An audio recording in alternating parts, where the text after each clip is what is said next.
Eledura šiaip registruotas yra visuose javuose, o kadangi Jonas, Lukšių žemės ūkio bendrovės agronomas, ūkyje augina ir kviečius, ir kvietrugius, tai jisai pasidalins patirtim ir savo atsiliepimais. O kągi purškė, kokį rezultatą gavo, liko patenkintas ar nelabai tuo, ką pamatė nusipurškęs savo pasėlius Eledūrą. Randamės Šakių rajonų Lukšių žemės ūkio bendrovėje ir Lukšių žemės ūkio bendrovė augina 1200 žieminių kviečių ir apie 100 hektarų žieminių kvietrugių. Pernai metų rudenį buvo pasirodęs rinkoje naujas rudeninis javų herbicidas Eledūra. Mes juo purškėme žieminius kvietrugius ir likome patenkinti jo veikimu. Ir turbūt dėl to mes likome patenkinti, nes Lukšių regionas toks yra specifinis, kad čia yra labai daug dirvinės smilguolės, miglės.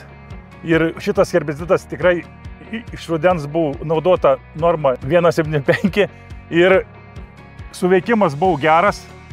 Kaip minėjau, naudojom kvietrugiuose. Dar, Jonai, norėjau paklausti, sakysim, konkrečiau apie piktžolės vis tiek. Aš manau, kad pas jūs yra ir kibiojo lipiko, kuris, na, sakysim, jeigu javuose jau yra, jisai sukelia problemų. Kaip su šita piktžolė? Ar viskas tvarkoj buvo? Ir ar pavasarį perpurškėt kitus kvietrugius? Taip. O čia irgi klausimas. Pastebėjau, kad herbicidas Eledūra gerai veikia rapsus kaip piktžolės, pabiras rapsų. Taip pat kibų lipiką. Mes tikrai turime šitų visų įprastų piktžolių.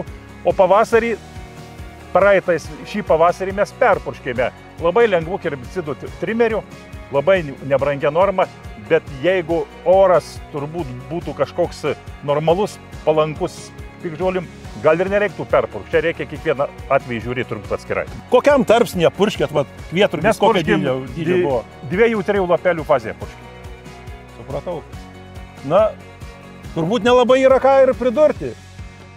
Jeigu trimeris pavasarį susitvarkė su piktžolių likučiais, kas ten užaugo, tai galima konstatuoti, kad tikrai herbicidas veikia gerai ir kontroliuoja visas pagrindinės piktžolės. Aišku, aš tik noriu pabrėžti, tai nėra herbicidas, kuris gali padėti sukontroliuoti pelinį pašiaušėlį. Ten jau yra kiti sprendimai kol kas, tačiau, kaip žinom, prosulfakarbas, jisai prieš pelinį pašiaušėlį neveikia, tai jeigu kas nors planavot, kad naudosi Eledūrą laukuose, kur yra pašiaušėlis, tai sprendimas jūsų neteisingas, iš tikrųjų reiktų naudoti flufenacetą.